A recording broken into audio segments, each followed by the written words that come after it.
Hello बच्चों, कैसे होंगे, कैसे हैं आप सब। आई होप कि आप सब अच्छे होंगे, अपने में स्वस्थ होंगे और मस्त होंगे। तो आज मैं बच्चों आपके लिए टॉपिक लेकर आई हूँ राजधानी यानी कि वैक्यूम। तो इसके बारे में अच्छे से डिटेल में पढ़ेंगे। तो ठीक है बच्चों, सेशन को स्टार्ट करने से पहले लाइक कर दीजिए और चैनल को सब्सक्राइब कर लीजिए। ठीक है बच्चों, सेशन को स्टार्ट करते हैं।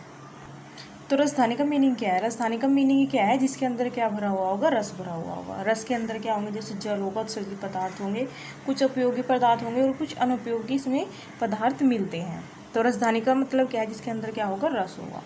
तो इसी में यहाँ पहला पॉइंट क्या होगा, जिसके अंदर रस भरा होता है।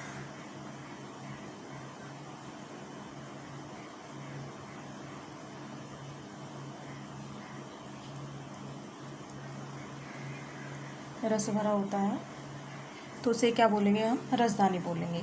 और दूसरा पॉइंट क्या होगा, ये कैसा होता है, ये एकल झिल्ली से आवर्त होता है, यानी कि एक झिल्ली से क्या होंगी, घिरी होंगी राजधानी। तो झिल्ली कैसी होगी, इनकी सिंगल झिल्ली होगी।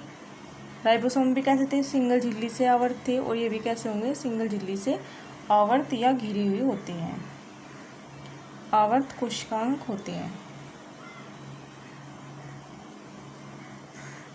तो ये हमारे हो गए 2 पॉइंट। अब तीसरे पॉइंट की बात करते हैं। जो रस होता है, इस रस को जो मतलब झिल्ली के अंदर जो रस होगा उसे क्या बोलेंगे, हम टोनोप्लास्ट बोलते हैं। तो तीसरा पॉइंट क्या होगा, झिल्ली के अंदर रस को क्या बोलेंगे, टोनोप्लास्ट। झिल्ली के अंदर रस को क्या बोलेंगे, टोनोप्लास्ट।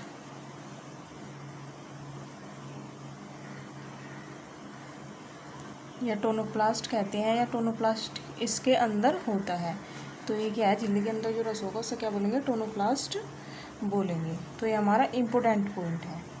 अब बात अगर हम करें, पादप कोशिका में जो होगा राजधानी, जो यानी कि वैक्यूल मिलेगी, ये 90% क्या होगी, झिल्ली को घेरे रखती है, यानी कि उसे स्थान को क्या करेगी, घेर के रखती है। तो पादप कोशिका की बात करते हैं। पादप कोशिका में 90% क्षेत्र को क्या करती है, घेरा हुआ रहता है राजधानी के द्वारा। तो पादप कोशिका में क्या होगा, 90% जो क्षेत्र होगा उसे क्या करती है, राजधानी घेरे रखती है, राजधानी द्वारा घिरा होता है, घिरा होता है, घिरा रहता है। तो ये हमारे हो गए 4 पॉइंट। अगर हम बात करें जंतु कोशिका में, क्या ये जंतु कोशिका में पाई जाएंगी, तो यस, ये जंतु कोशिका में भी पाई जाती है, लेकिन निम्न श्रेणी के जंतु कोशिका में ये पाई जाएगी। उस श्रेणी के जंतुओं में ये नहीं पाई जाएगी। और कैसे मिलेगी, छोटी छोटी राजधानी इसमें पाई जाएंगी जंतु कोशिका में। तो 5th पॉइंट क्या होगा, कि जंतु कोशिका में क्या होंगी, जंतु कोशिका में पाई जाएंगी, लेकिन कैसी, निम्न श्रेणी के जंतु कोशिका। और कैसी मिलती है, छोटी छोटी राजधानी मिलेगी, छोटी छोटी राजधानी पाई जाती है।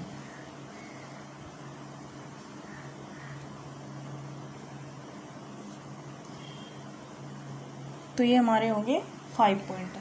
अब अगर हम बात करें, जो राजधानी के अंदर मिलता है, जैसे मैंने पहले पॉइंट में बताया था, क्या मिलेंगे, इसके अंदर रस मिलेंगे, रस के अंदर जल, औषधि पदार्थ, उपयोगी अनुपयोगी कुछ भी पदार्थ इसमें ये पाए जाते हैं, जिसे हम स्टोर करके रखते हैं। लेकिन स्टोर क्यों करते हैं, ताकि वो जब उपयोग, हमें उसकी उपयोग की आवश्यकता हो तो हम उसे उपयोग कर सकें।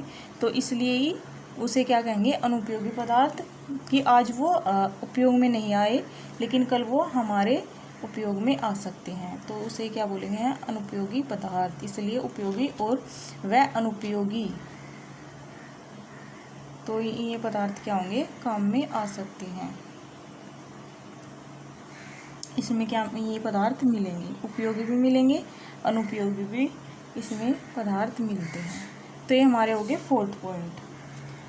अब बात करें हम, अगर तो ये मैंने बताया नहीं, में जल, उत्सर्जित पदार्थ व उपयोगी व अनुपयोगी पदार्थ में क्या होंगे, पाए जाते हैं। अगर अमीबा की बात करें, तो अमीबा भी क्या होते हैं, संकुचनशील राजधानी मिलती है। संकुचनशील राजधानी किसे कहा हमने, जो क्या करेंगी, एक प्रकार से अमीबा क्या करेंगी, अमीबा में उत्सर्जन पदार्थ में सहायता करती हैं। तो उसे क्या बोलेंगे हम, संकुचनशील राजधानी। तो ये संकुचनशील राजधानी जो होंगी वो किस में मिलेगी, अमीबा में मिलेगी। तो अमीबा में क्या मिलेगी, संकुचनशील राजधानी इसमें क्या होंगी, मिलेगी। और ये क्या करेंगे, जैसे उत्सर्जन पदार्थ में सहायता करती हैं। तो इसमें कैसे मिलेगी राजधानी, संकुचनशील राजधानी मिलेगी। तो ये हो गया हमारा 5वां। अगर 6 पॉइंट की बात करें, अगले पॉइंट की बात करें, जो प्रोटिस्टा होते हैं वे कैसे होते हैं, आद्यजीव होते हैं। तो इनमें कैसी राजधानी मिलती है, इनमें जो राजधानी मिलेगी वो खाद्य राजधानी मिलती है। कैसी राजधानी मिलेगी, खाद्य राजधानी इसमें क्या होगी, मिलती है। तो जो प्रोटिस्टा जगत होगा इसमें कैसी राजधानी मिलेगी, खाद्य राजधानी मिलेगी, जिसमें क्या होगा, खाद्य पदार्थ को क्या करेगी, ये संग्रहित करेगी, यानी कि इकट्ठा करके इसमें इकट्ठा करके क्या होगा, खाद्य पदार्थ रखा जाता है। तो प्रोटिस्टा जगत में कैसे मिलेगा, आजीव में राजधानी, खाद्य राजधानी मिलती है। तो ये हमारा वैक्यूल आज फिनिश हो गया, ख़त्म हो गया। वैक्यूल के बारे में मैंने आपको जो मोस्ट इंपॉर्टेंट थी वो सारी चीज़ें बता दी। एक बार मैं आपको रिवाइज करवा देती हूँ। ये कैसे होती है राजधानी, वैक्यूल यानी कि जिसके अंदर रस भरा रहता है, इसमें जल भी हो सकता है, उत्सर्जित पदार्थ होते हैं, उपयोगी अनुपयोगी पदार्थ इसमें मिलते हैं। और एक झिल्ली से क्या रहती है, घिरी हुई रहती है। झिल्ली के अंदर क्या होता है, जो झिल्ली के अंदर रस भरा होता है उसे क्या बोलते हैं, टोनोप्लास्ट बोलते हैं। पादप कोशिका का ये 90% क्षेत्र क्या होगी, घेर के रखती है राजधानी।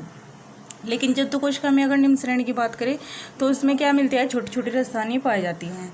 और फिर मैंने आपको 4 पॉइंट बताया, इसमें जल, उत्सर्जित पदार्थ व उपयोगी अनुपयोगी पदार्थ मिलते हैं। उसके बाद मैंने 5 पॉइंट बताया, अमीबा संकोचन राजधानी मिलेगी अमीबा में, जो उत्सर्जन पदार्थ में सहायता करती है। उसके बाद मैंने 6 पॉइंट बताया, आद्यजीव जो होंगे राजधानी इसमें कैसे मिलेगी, खाद्य राजधानी मिलती है। तो आई होप कि बच्चों आपको मेरा लेक्चर अच्छा लगा हो तो लाइक करना, सब्सक्राइब करना और चैनल को सब्सक्राइब करना और बेल आइकन को प्रेस करना ताकि आने वाली नोटिफिकेशन आप तक पहुंचती रहे। तो ठीक है बच्चों, आज का सेशन यहीं पर मैं एंड करती हूँ। अगले नेक्स्ट टॉपिक में मिलेंगे नेक्स्ट लेक्चर के साथ। तो आप सभी का धन्यवाद।